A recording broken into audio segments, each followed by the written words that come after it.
Muchísimas gracias y bienvenido Clinton acá a esta entrevista. Muchas Em, gracias. pues estamos el día de hoy con Clinton López. Él ha tenido una gran carrera en el ámbito empresarial. Sin embargo, no solo se ha quedado ahí, sino que también, pues en el ámbito académico, tiene muchos méritos. Él es actualmente director de la carrera de economía y además, pues da muchos cursos como Public Choice, algunos seminarios, entre otros. Así que, Clinton, ¿cómo se encuentra Ya. el día de hoy?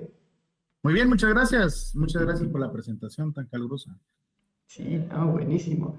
Y bueno, yo creo que dentro del trabajo, especialmente como catedrático, pero ¿por qué no decirlo también como, digamos, como parte de una corporación, como parte de una empresa, la comunicación es algo esencial. Y muchas veces la comunicación no tan solo depende de nosotros y cómo la expresamos, sino también de cómo los demás la reciben, cómo los demás nos escuchan.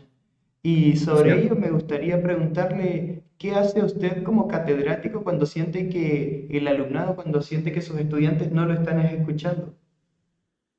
Mira, es un poco difícil, ¿no? Y también hay que tomar en cuenta, lo que tú dices es correcto, digamos, porque uno tiene una posición en el mundo como emisor de un mensaje, pero también hay que tomar en cuenta, digamos, que las personas tienen una posición como receptoras de un mensaje. Entonces, hay un concepto filosófico que creo es interesante, que es de Edmund Husserl, de la fenomenología, que habla de la fusión de horizontes, que si quieres trasladarlo, digamos, al coaching ontológico, digamos, sería como la fusión de perspectivas, o en Heidegger, digamos, la ampliación de tu mundo o la correlación de tu mundo con el mundo de otra persona. Diferentes órdenes simbólicos tienen que empezar a comprenderse. Entonces, lo que hay que hacer es acercarse a la posición del alumno, digamos.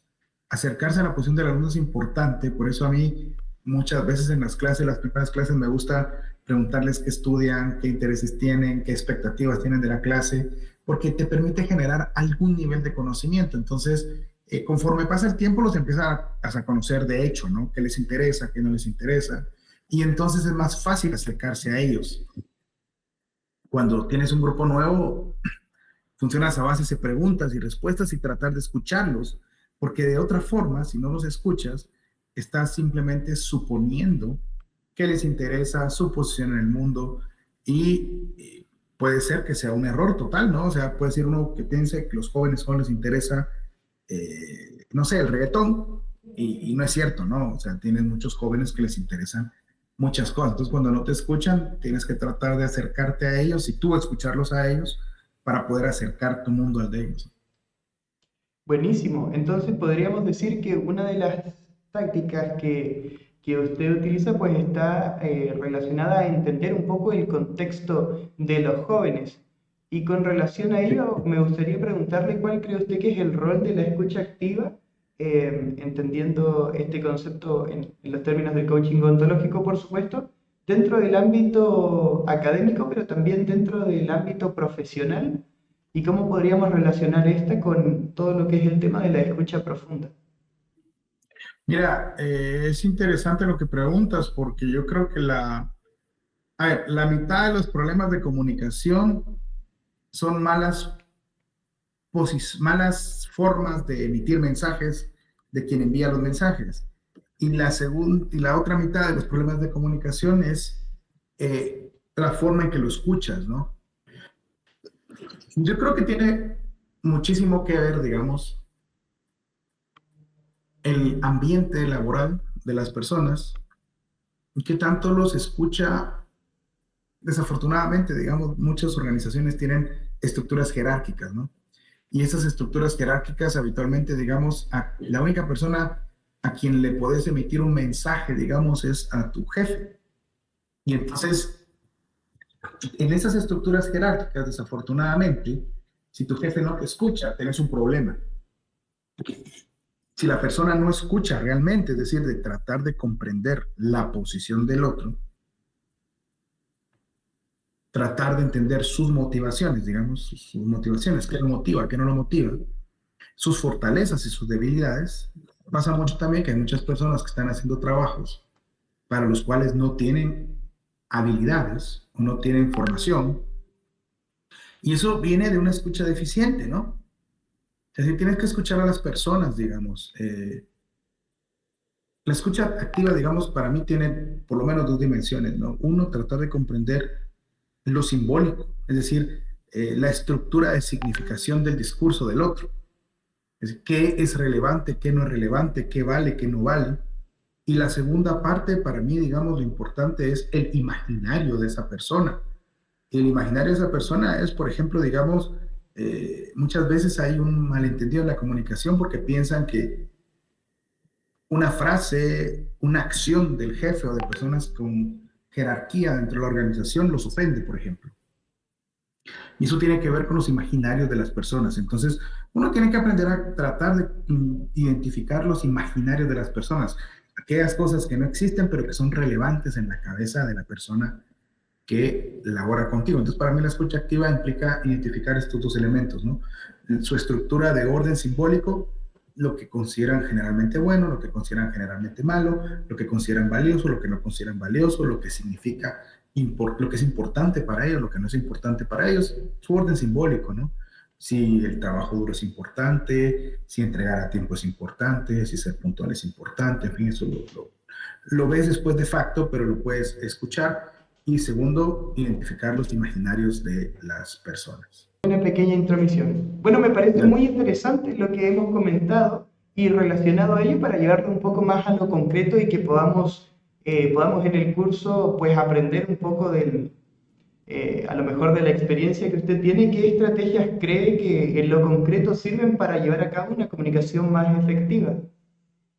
Mira, tender lazos en común, digamos, crear un orden simbólico compartido, un mundo compartido. Entonces, parece mentira, digamos, pero esas actividades de team-based, ¿cómo es? No, team building, perdón, team building, son importantísimas, pero eso depende mucho de cada equipo. Yo, por ejemplo, tuve un grupo de personas, digamos, aquí en Guatemala, tuve un departamento como de 20 personas, a la vez tenía un departamento en California, bueno, una empresa en California que me reportaban a mí como de 25 personas y tenía después otra pequeña unidad en Puerto Rico como de 2 personas o tres personas. Entonces, dependiendo un poco del equipo, haces actividades diferentes. Por ejemplo, en Guatemala era típico, les encantaba, por ejemplo, que un día a la semana compartiéramos una refacción, ¿no? Entonces, ya sea que comprábamos un pastel, muchas veces yo lo compraba, aunque no comiera, otras veces comprábamos empanadas, y entonces, obviamente, te tienes que tomar un tiempo en la mañana o en la tarde, a la hora que lo hicieras. Usualmente funcionaba mejor en la mañana, había más tranquilidad en las transacciones bancarias que en la tarde. En alguna parte de mi época de laborar en el banco, y entonces comíamos juntos. Fíjate, comíamos juntos, porque pasábamos muchas horas juntos en el banco, pero no platicando. Entonces, comer juntos, digamos, y empezábamos a platicar, ¿sí?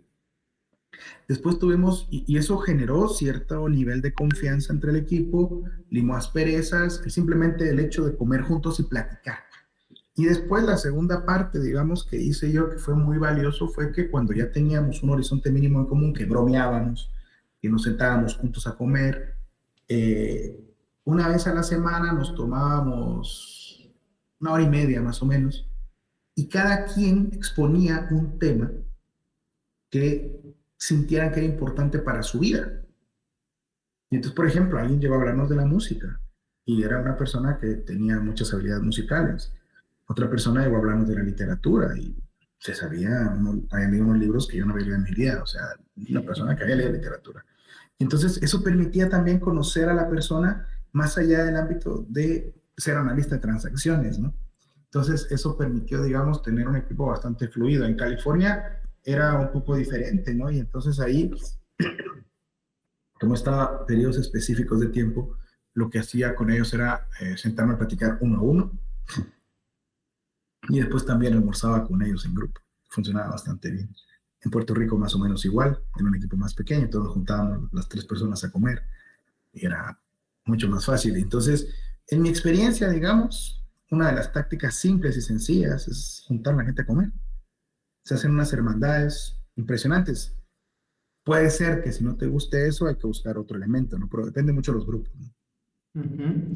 Buenísimo. Y por ejemplo, hablando un poco de aquella actividad que usted hacía en una de las empresas que mencionó, donde cada uno exponía, yo creo que cuando uno, pues digamos, se muestra a sus compañeros de trabajo o da a conocer una parte importante de su vida que no está tan relacionada con el ámbito laboral, es importante que uno se sienta cómodo, que uno se sienta que los demás están comprometidos con el tema y con relación a ello, ¿cómo cree usted que afecta el lenguaje no verbal, ya sea lo corporal, la gesticulación, las caras y todo ello, a la hora de transmitir información? Ah, por supuesto que es un lenguaje también, ¿no? Y entonces, digamos, lo que pasa es que si el lenguaje siempre es ambiguo, el sentido siempre es ambiguo, porque depende del contexto, el lenguaje corporal es más, y sean más malos entendidos. Pero eh, obviamente habían personas, digamos, que corporalmente no estaban ahí, ¿no? Éramos un grupo relativamente pequeño, pero lo suficientemente grande para saber que habían dos personas, dos o tres personas que no estaban ahí. Entonces lo que hacíamos era, bueno, yo les daba, si no quieres participar, no tienes que participar, es absolutamente voluntario. Obviamente el lenguaje verbal lo decía, ¿no? Eh, en algún caso acerté y en algún caso me equivoqué. Y en los dos casos al final terminó siendo óptimo el hacer una lectura, pero no quedarte con la suposición de lo que leíste del lenguaje corporal, sino tratar de comunicárselos a ellos. Posteriormente, ¿no? Decir, mira, hablemos, si no te interesa, no es obligatorio, no hay ningún problema. Una persona efectivamente no le interesaba en ese momento que tenía un problema personal que no lo permitía concentrarse y después actuó muy abierto y participó y la otra persona pues no, simplemente tal vez estaba cansada y siguió participando normalmente. Entonces, yo pienso que el lenguaje corporal hay que leerlo, pero a la vez de leerlo hay que comunicar tu lectura, porque si no te quedas en una suposición terrible, que puede ser cierta y puede ser falsa, ¿no? Igual cuando no entiendes algo, trata de verificar lo que entendiste, porque que si el emisor está tratando de transmitir ese mensaje, no hay que verificarlo, ¿no? Sí, claro, exactamente. Y yo creo que esta entrevista está muy buena porque sin querer queriendo todas las preguntas se van enlazando muy bien. Por ejemplo, cuando usted pues, conversaba con aquellos que no se sentían tan interesados en la dinámica, a pesar de que en algunas veces pues, pudo no acertar, en muchas otras sí acertó. Y habían otras personas que no podían porque tenían otras preocupaciones, como usted bien dijo. Y relacionado con ello, ¿cómo cree usted que uno puede generar un lazo más empático, ya sea con los colaboradores en la empresa o con los alumnos en el aula? Tenemos a ver, digamos, yo pienso que es fácil o relativamente fácil, digamos, a través de estas actividades de team building, digamos, entre los colaboradores o entre los alumnos, digamos. Entre los alumnos, parece mentira, pero tú ves una clase que de segundo año, de tercer año, y en teoría todos se conocen. En teoría todos se conocen. Y entonces yo uso mucho la metodología del Team-Based Learning, que los pongo a hacer actividades en pequeños grupos que son seleccionados random, precisamente para que hablen con gente que no hablan habitualmente. Y se conocen, sí, se conocen, saben quién es, se llama X y se llama Y, pero nunca han hablado. ¿Y cómo me doy cuenta? Porque los primeros días de clase, hasta que estamos al inicio del semestre, das vuelta por los grupos y se están conociendo más que haciendo la actividad.